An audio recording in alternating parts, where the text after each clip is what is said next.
আসসালামু আলাইকুম রহমতুল্লাহ। এমকে অনুষ্ঠিত easy plus and note and বিশ্বমানের বইয়ের পক্ষ থেকে আপনাদের স্বাগত। আজকের লাইভ ক্লাসে আলোচনা বিষয় কর্পোরেট ট্যাক্স প্ল্যানিং ৭৪ অধ্যায়ের ১ নম্বর ফরম্যাটের দ্বিতীয় বেসিস সপ্তম ক্লাস। আজকের ক্লাসে আমরা এই অধ্যায়ের ১ নম্বর ফরম্যাটের ২ নম্বর বেসিসের গাণিতিক সমস্যাগুলো সমাধান করব। এই বেসিসটা হলো লিভারেড ফার্ম অ্যান্ড আনলিভারেড ফার্ম আরবিট্রেজ। এই ফার্মের এই বেসিসের মূল আলোচ্য বিষয় হলো যে একজন বিনিয়োগকারী তার অর্থ বিনিয়োগ করার ক্ষেত্রে প্রথমেই সিদ্ধান্ত নেবে আরবিট্রেজ প্রক্রিয়ার মাধ্যমে যে কোন ফার্মে সে বিনিয়োগ করবে। তার সামনে দুইটা ফার্ম থাকবে, একটা হলো লিভারেড ফার্ম আর একটা হলো আনলিভারেড ফার্ম। আনলিভারেড ফার্ম বলতে আমরা বুঝি যে সমস্ত ফার্মে নিজস্ব অর্থ ছাড়া বাইরের কোনো ঋণ নিয়ে ব্যবসা করে না, তাদেরকে বলা হয় আনলিভারেড ফার্ম। আর লিভারেড ফার্ম হলো যে সমস্ত ফার্ম নিজস্ব অর্থ ছাড়াও বাইরে থেকে ঋণ নিয়ে ব্যবসা করে থাকে, তাদেরকে বলা হয় লিভারেড ফার্ম। এখন বিনিয়োগকারী সিদ্ধান্ত নেবে দুইটি ফার্মের মধ্যে কোন ফার্মটি তার জন্য চয়েজেবল, মানে কোনটা উপযুক্ত হবে সেটা সিদ্ধান্ত নেওয়া হবে। তো এর জন্য আমাদেরকে দুইটা স্টেপ করতে হবে। প্রথমে টোটাল ইনভেস্ট দেখাতে হবে আর টোটাল ইনকাম দেখাতে হবে। তো লিভারেড ফার্মে টোটাল ইনভেস্টমেন্ট সূত্র হবে ডেট প্লাস ইকুইটি, অর্থাৎ ঋণ প্লাস ওনার্স ইকুইটি। আর আনলিভারেড ফার্মে অনলি ইকুইটি হবে টোটাল ইনভেস্ট। আচ্ছা, এবার আসুন টোটাল ইনকাম। লিভারেড ফার্মে টোটাল ইনকাম হবে ইন্টারেস্ট প্লাস ডিভিডেন্ড, ডেপ্টের জন্য ইন্টারেস্ট আর ইকুইটির জন্য ডিভিডেন্ড। আনলিভারেড ফার্মে টোটাল ইনকাম হবে অনলি ডিভিডেন্ড, শুধুমাত্র ডিভিডেন্ড ছাড়া আর কিছু না। ক্লিয়ার? এখন আসুন আমরা অঙ্কের মাধ্যমে এই প্রবলেমগুলো বিস্তারিত জানবো। তো আমরা বিস্তারিত জানার জন্য প্রথমে 16 নম্বর প্রবলেমটি পড়ি।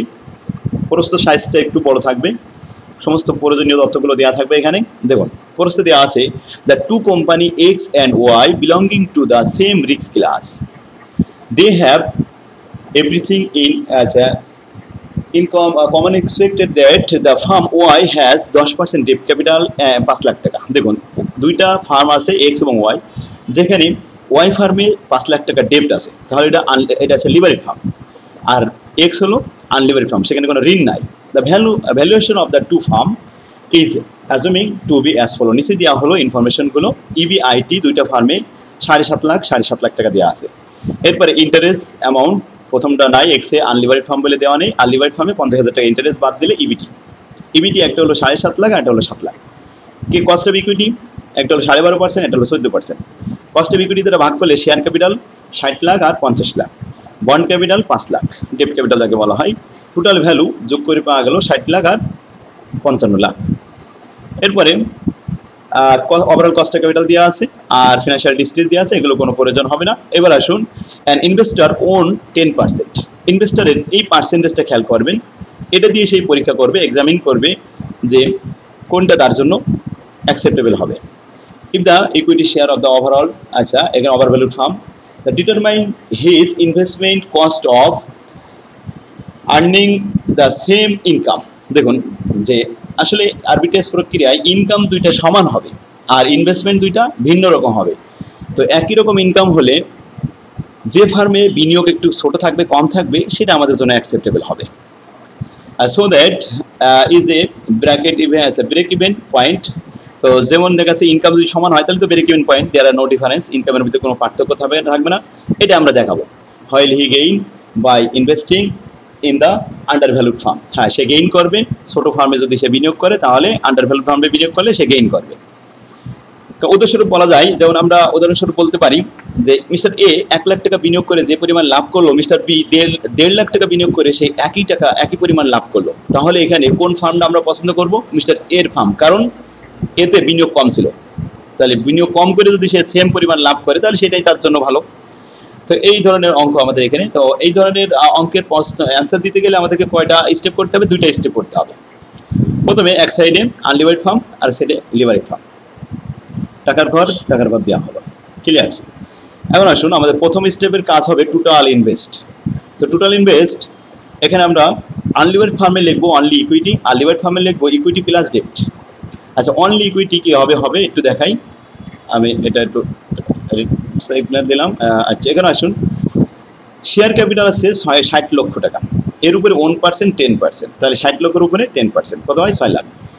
আর এই পাশে আছে শেয়ার ক্যাপিটাল কত 50 লক্ষ, তার 1% আছে 10%, তাহলে 50 লক্ষ গুণ 10% কত হয় 5 লক্ষ। ক্লিয়ার? এখন আমরা জানি যে লিভারেড ফার্মে শুধু তো একটা থাকে না, আরেকটা তো থাকে, সেটা আছে বন্ড। তো বন্ড কত 5 লক্ষ, 5 লক্ষর ওন কত 10%, 5 লক্ষর 10% হয় 50,000। ক্লিয়ার? তাহলে এবার আসুন এই দুইটা আমরা যোগ করলাম, 5 লক্ষ 50,000 আর এটা হলো 6 লক্ষ।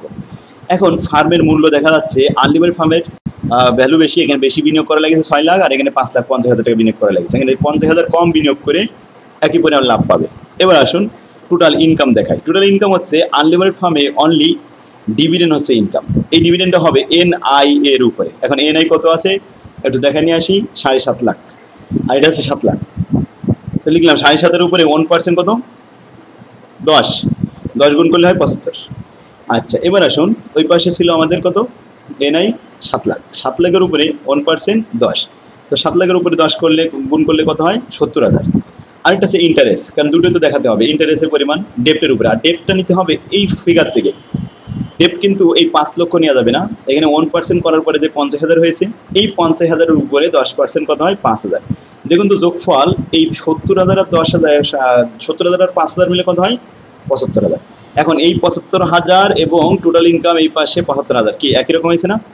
হ্যাঁ, ইনকাম কিন্তু ব্রেক ইভেন হবে, সমান হবে, দুটোই সমান হবে, কিন্তু শুধুমাত্র বিনিয়োগটা ভিন্ন রকম হবে। কারণ বিনিয়োগ হয়েছে দুই রকম, একটা ছোট একটা বড়, যেটা ছোট বিনিয়োগ সেটা আমাদের চয়েস করতে হবে। তাহলে এখানে যদি আমরা বিনিয়োগ করি লিভারেড ফার্মে, তাহলে আমাদের এখন গেইন হবে কত 50,000 টাকা সেভ হবে। তো সেটাই লিখলাম, the investor will gain by investing in the under valued firm Y. Under valued firm কত কোনটা ওয়াইটা, এখানে বিনিয়োগ করলে গেইন করতে পারবে, because their total income R same, কারণ সেখানে তো টোটাল ইনকাম সমান for the investing in the both firm. ঠিক আছে? তো আশা করি আপনারা বুঝতে পারছেন। সেম অঙ্ক আরেকটা দেখুন, এখানে আমাদের ইউতে আনলিভারেড আর এলতে লিভারেড ফার্ম, দুইটা ফার্মের ইনফরমেশন সব দেওয়া আছে। এখানে ইন্টারেস্ট রেট কত 10%, 40 লাখ টাকা হচ্ছে bond capital, debt capital 40 lakh, interest rate হচ্ছে 10%, এটা রেট মার্ক করে রাখলাম। এবার আসুন এখানে সব কিছু দিয়ে আছে, ইবিআইটি থেকে ইন্টারেস্ট বাদ দিলে ইবিটি হয়, ইবিটিকে কে দ্বারা ভাগ করলে ভ্যালু অফ দ্য শেয়ার হয়, শেয়ারের সাথে বন্ড যোগ করলে ভ্যালু অফ দ্য ফার্ম আসে, ওভারঅল কস্ট অফ ক্যাপিটাল দেওয়া আছে। এবার 1% হচ্ছে আমাদের 20%, এই 20% নিয়ে আমরা কাজ করব। তো আসুন 20% দিয়ে প্রথমে আমরা একটা ছক তৈরি করলাম লিভারেড এবং আনলিভারেডের। আনলিভারেড দিলাম বার পাশে, আর লিভারেড দিলাম ডাইনি পাশে।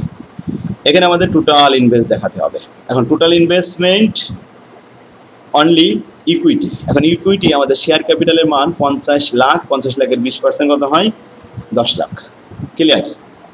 আচ্ছা, আর এই পাশে ইকুইটি প্লাস ডেট, তাহলে ইকুইটি হচ্ছে আমাদের 12.5 লাখ, আর ডেট আছে 40 লাখ। 12.5 লাখের 1% 20% দিয়ে সবাই গুণ করতে হবে, তাতে আসে আমাদের 2,50,000, আর 8 লাখ মিলে 10,50,000। এখন আসুন টোটাল ইনভেস্টমেন্ট এই পাশে 10,50,000 আর এই পাশে 10 লাখ, ছোট কোনটা আনলিভারেড ফার্ম, আন্ডার ভ্যালুড ফার্ম হচ্ছে আনলিভারেড। এবার টোটাল ইনকাম অনলি ডিভিডেন্ড। এখন অনলি ডিভিডেন্ড কার উপর দিতে হয়, এই যে অনলি ডিভিডেন্ড এনআই এর উপরে, 6.5 লাখের উপরে, আর এটা 2.5 লাখের উপরে। তো 6.5 লাখের উপরে 20% গুণ করেন, গুণ করলে 1,30,000, আর 2.5 লাখের উপরে 20% গুণ করলে হয় 50,000 টাকা। ক্লিয়ার? তো এখন আসুন ইন্টারেস্ট আছে ডেপ্টের উপরে, এই ডেপ্ট কিন্তু 40 লাখ ধরা যাবে না, ধরতে হবে এখন 8 লাখ। 8 লাখের উপরে এখন ইন্টারেস্ট রেট ধরতে হবে, এটা কিন্তু আর 1% ধরা যাবে না, শুধুমাত্র ইন্টারেস্ট এক জায়গাটায় আসে, এখানে 1% আসে না। এই যে ইন্টারেস্ট রেট 10%, তো 10% গুণ করলাম 8 লাখে, তাহলে হলো 80,000, তাহলে 50,000 আর 80,000 মিলে 1,30,000। দেখুন আরবিট্রেজ প্রক্রিয়া এমনই একটা প্রক্রিয়া যে আসলে দুই পাশের ইনকাম সমান হবে, ইনভেস্টমেন্ট ভিন্ন হবে, এটা সবসময় হবেই। তো একই ইনকাম ভিন্ন রকম যদি ইনভেস্ট হয়, তাহলে আমাদের সিদ্ধান্ত নিতে সুবিধা, যেখানে আমাদের ইনভেস্টমেন্ট ছোটো সেটা আমাদের জন্য ভালো। এটা আন্ডার ভ্যালুড ফার্মে আছে আমাদের গেইন হবে, তো সেটা আমরা লিখে দিলাম, আন্ডার ভ্যালুড ফার্মে আছে আমাদের জন্য ভালো হবে। তো এখানে আমাদের বলছে show the arbitrage process and the amount by which he could reduce his outlay through the use of leverage. হ্যাঁ, কোনটা আমাদের জন্য বেস্ট হবে, তো সেটা আমরা সিদ্ধান্ত দিলাম। এবার আসুন এটা লিখলাম, the investor will gain by investing in the under valued firm you.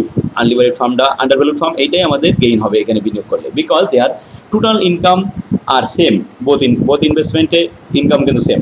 2 number আরেকটা প্রশ্ন আছে, according to Modigliani and Miller MM মডেলের নিয়ম অনুযায়ী হোয়েন উইল দিস আরবিট্রেজ, এই প্রসেসটা, আরবিট্রেজ প্রসেসটা কাম টু অ্যান এন্ড, কখন এটার প্রয়োজন হয় না, কখন এর প্রয়োজনীয়তা শেষ হয়ে যায়, কখন এই ধরনের সিদ্ধান্ত নেওয়া সম্ভব হয় না, যখন দুইটা ফার্মের ভ্যালু, আনলিভারেড ফার্ম আর লিভারেড ফার্মের ভ্যালু সমান হয়ে যাবে। দেখুন ইনকাম তো সমান হচ্ছেই, পাশাপাশি দুইটার ভ্যালু যদি সমান হয়ে যায় তাহলে কি এই প্রক্রিয়ার মাধ্যমে সিদ্ধান্ত নেওয়া সম্ভব? না, সম্ভব না। তো এই প্রসেসের কখন সমাপ্তি ঘটবে? যখন দুইটা বিনিয়োগ সমান হয়ে যাবে, দুইটা বিনিয়োগের ভ্যালু সমান হয়ে যাবে। তো আমরা ইংলিশে কমেন্ট করে লিখলাম, according to Modigliani Miller MM model, this arbitrage process will come to an end, ওই সময় কাম টু অ্যান ইন হবে when the value of the both firm are identical, both firm সমান হয়ে যাবে, কোনো ডিফারেন্স থাকবে না, and total income will be same, total income যখন সেম হবে, আর টোটাল ইনকাম তো সেম হচ্ছে, এবং পাশাপাশি দুইটা বিনিয়োগও যদি সেম হয়ে যায় তাহলে এই ধরনের আরবিট্রেজ প্রক্রিয়ার কোনো প্রয়োজন নেই। ঠিক আছে না? অ্যান্সারটা আশা করি বুঝতে পারছেন। এরপরে আসুন 18 নম্বর, সেম আনলিভারেড ফার্ম, লিভারেড ফার্ম, এরও সেই একই প্রশ্ন, এখানে 1% দেওয়া আছে। এখন আমাদের ইনভেস্টমেন্ট দেখাতে হবে, একটা 5 লাখ আর একটা হচ্ছে 5,25,000, তাহলে ছোটো কোনটা? 5 লাখ, এটা আমাদের জন্য ভালো, আন্ডার ভ্যালুড ফার্ম, আনলিভারেড ফার্ম, আর ইনকাম তো সমান হবেই, তো এটা আমরা লিখে দিলাম অ্যান্সার। এবার আসুন 19 নাম্বার, এটাও লিভারেড ফার্ম, আনলিভারেড ফার্ম, দুইটাই সমান, হোল্ডিং পার্সেন্টেজ মানে 1%, এই 1%টা খেয়াল করবেন, এটা কিন্তু পরিস্থিতি দেওয়া থাকবে, হোল্ডিং পার্সেন্ট নামে থাকবে, ইকুইটি পার্সেন্টেজ নামে থাকবে, 1% নামে থাকতে পারে, 1% নামে। তো আমাদের এখানে টোটাল ইনভেস্টমেন্ট একটা হয়েছে 15 লাখ, একটা 16,08,000, তো 15 লাখটাই ভালো, এটা ছোটোটাই আমাদের অ্যাকসেপ্টেবল। ক্লিয়ার? ঠিক আছে, দেখুন এই ছিল আমাদের আরবিট্রেজ প্রক্রিয়ার শেষ অঙ্ক। তো আজকের ক্লাস আমরা 1 নম্বর ফর্মেট শেষ করলাম, আগামী ক্লাসে আমরা 2 নম্বর ফর্মেট থেকে শুরু করবো ইনশাল্লাহ। ততক্ষণে আপনারা ভালো থাকুন, আর আপনারা যারা এখনও পর্যন্ত আমার বইটা সংগ্রহ করতে পারেননি, স্ক্রিনে যে নাম্বারটি আছে এই নাম্বারে যোগাযোগ করে আমাদের অফিস থেকে বই নিলে আপনারা সুলভ মূল্যে নিতে পারবেন। ঠিক আছে, দেখুন মাস্টার্স ফাইনাল ইয়ারের রেজাল্ট ভালো করার জন্য আপনার খুবই জরুরি একটা ভালো বই, কারণ একটা বই যদি ভালো হয়, একটা ভালো বই একজন শিক্ষকের মতো ভূমিকা রাখে শিক্ষার্থীর কাছে। একটা ভালো বইয়ের কারণে একজন স্টুডেন্টের রেজাল্ট ভালো হয়। তো ছাত্রদের কথা মাথায় রেখে আমি প্রত্যেকটা বই ফরম্যাট আকারে থিওরিটিক্যাল এবং ম্যাথমেটিক্যাল খুব সহজভাবে উপস্থাপন করে আসছি। আপনাদের ভালোর জন্য আপনারা আমার বইটা সংগ্রহ করুন। আপনাদের কাছে যে বই থাকুক না কেন, আপনারা হয়তো অন্য বই কিনে ফেলছেন, তারপরেও আমাদের বইয়ের দাম কম, অল্প টাকায় একটা বই আপনি সংগ্রহ করুন। আমাদের বই 1 পিস 2 পিস বা 1 সেট যে যা পারেন নিতে পারেন। স্ক্রিনে যে নাম্বারটি আছে নাম্বারে যোগাযোগ করুন, আমাদের অফিস থেকে নিলে সুলভ মূল্যে নিতে পারবেন। তো আজকের ক্লাস আমরা এখানে শেষ করি। আল্লাহ হাফেজ, আসসালামু আলাইকুম।